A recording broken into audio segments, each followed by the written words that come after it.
Hi everyone, it's Jen here. Happy February. I'm not sure why January seemed like such a long month, but it seemed like a long month. I have no idea why, like nothing bad happened or anything like that. It was just seemed like a long month. The groundhog has predicted that we will have an early spring. However, after further research, I discovered that he is only right 38% of the time. Therefore, chances are we will have 6 more weeks of winter. We've had a wonky winter anyhow. No snow, and we normally get a couple of snowstorms. And really odd highs and really odd lows. So anyhow, Mother Nature is going to do what she's going to do. And I have no control over that, unfortunately. So I'm going to take you guys and just show you around and show you what we have going on, and feel free to comment, give me your input. If you like my videos, please subscribe to my YouTube channel. You will see my videos there first.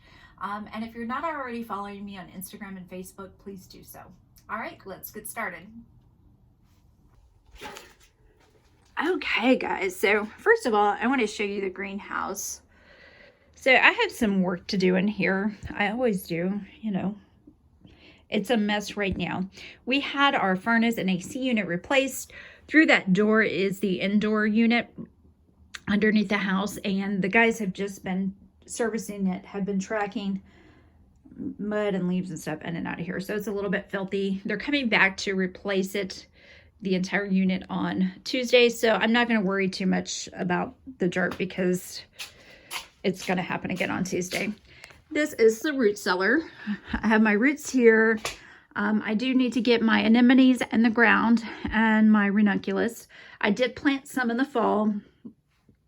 However, we're right on the border of whether you should plant them in the spring or the fall. So I thought I would do some in both. And this is just a nice little root cellar, nice little storage room. All right, let's go out this way. So over here, I have this bed that had all the ivy in it. We have some hostas planted in it and some crocosmia, but I'm not sure what to do with the area. I'm thinking about large elephant ears along the front and maybe just lining this whole bed with crocosmia. I think that would be really pretty. And then the back part, since most of that is shade, some hostas. Over here, you can see this hydrangea starting to bud up. Sure if it's gonna want to focus. Last year we didn't know which variety this hydrangea was, and we cut it and we didn't get any bloom, so we're hoping for a wonderful show. So that when they installed this unit, they toppled all over my tulips. So I'm not gonna, I mean, there's nothing I can do. They're coming Tuesday to remove it and replace it. So I think just once they're done, I'm gonna have to do damage control. Over here, I have some I think they're tea olive trees, and they're normally evergreen. And then Tom pruned them last year because they were up to the roof, and they just never really recovered, and they're really old. So I'm thinking it may be time to just get rid of them. You can see down there some damage. They're just looking like they need to be replaced. And as much as I hate to take out anything mature, these don't look great. So we'll see how they do this spring, but chances are they're both gonna have to be replaced. And I have weeding and stuff to do, guys, so don't judge. I'm thinking about putting the fountain that's in the Zen garden maybe where this obelisk is, in this circle bed. It's lined with rocks, and it's kind of in a circle-ish shape. Let me get up here and show you this area. You guys can give me your input.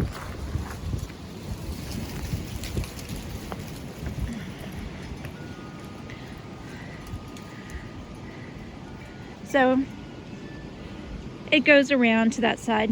Anyhow, I have quite a bit of bulbs planted in there. I had my dahlias planted on the back side of the bed, but those have been dug up for the winter, and I need something in there. I need something to make that bed come together. I'm just not sure what.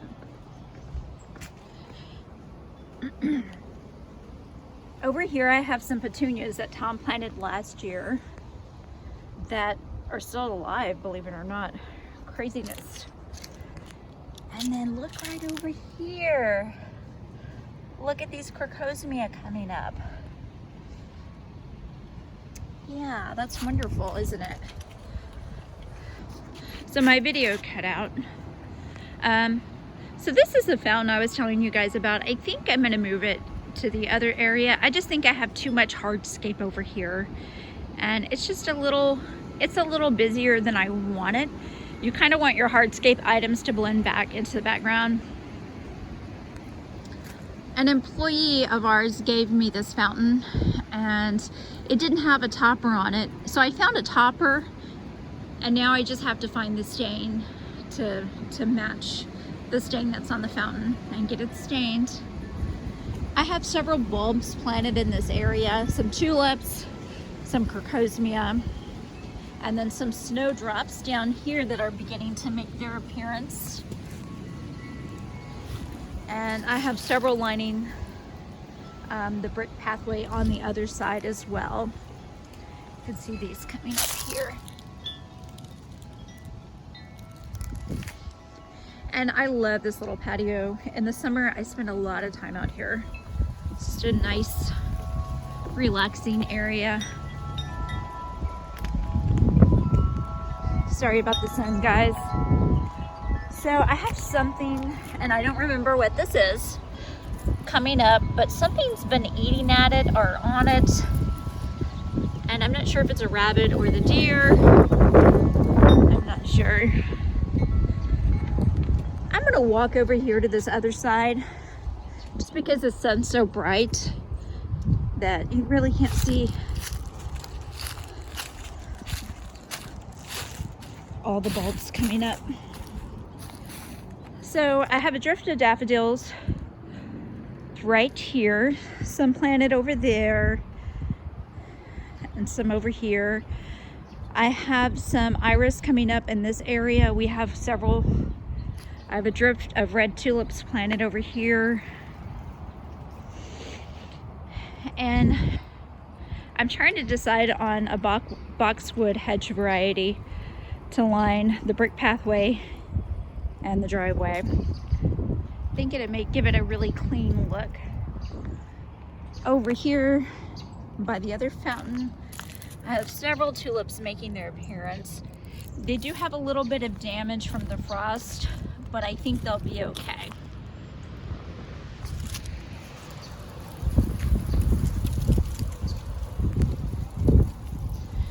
I have several different varieties of tulips planted in the front of the house and some ranunculus planted along. This is my first year growing ranunculus, so I planted in a couple of different places just to see how they would perform.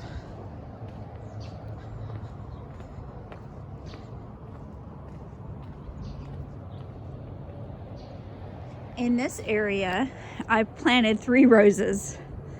And the reason I've done that, and there's a climbing rose here that we planted last year, but the dogs were running through this pathway. So the fence is temporary and that turned over pot is temporary. It's just to keep Christopher's dog from running through my beds. This area over here is another area that I'm not really sure what to do with. I'm thinking maybe dahlias, maybe a boxwood hedge with limelight hydrangeas. It does get quite a bit of sun in the summer, but I'm not really sure. I'm not sold on anything. So if you guys have any suggestions, please send them my way. And then up here in this bed, this was going to be the rose garden initially. I have 5 roses planted right here, and I'm just thinking this area may be too big for a rose garden, and so I'm not really sure. I'm not sure how it's gonna fall into place. I'm gonna do the boxwood hedge along the driveway here. So I think I'll get that in and then decide what I'm gonna do with the rest, because this place needs a lot of landscaping, and whoever said gardening is cheaper than therapy lied. Tom can tell you gardening is not cheaper than therapy. Over here, pardon my shadow, I have my ranunculus coming up. And they're looking lovely. I do cover them with burlap when the weather does get really cold, like under 30. But they're doing okay. They're hanging on. I think they're liking it here for sure. And I have some more to plant. So I may plant those in this bed because they will die back.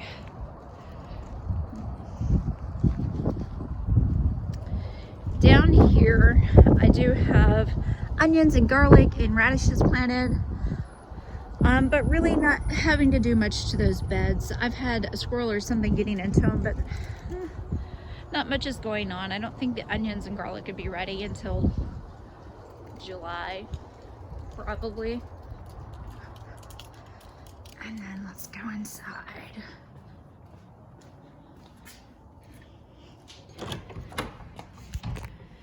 And here, these plants were outside and I brought them in.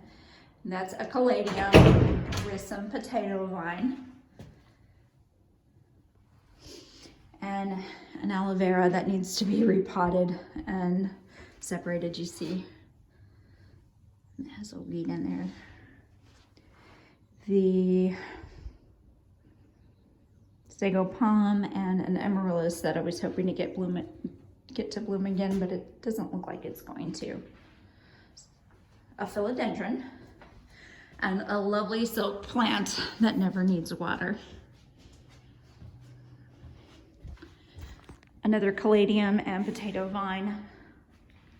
Another sago palm and a wandering Jew over there. Let's go up to this area.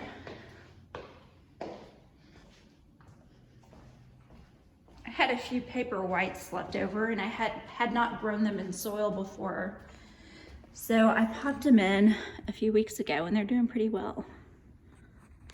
I have a few caladiums that I brought in these pots, and it may have just gotten too cold for them in the greenhouse. And I'm rooting a couple of potato vines and some wandering Jew. And there's a pineapple of my mother-in-law's that she asked me to stick in my window. All right, guys, well, that's it. Thank you guys for watching. And again, if you like this video, please subscribe to my YouTube channel. Thank you guys for your support, and I'll see you next time. Bye-bye.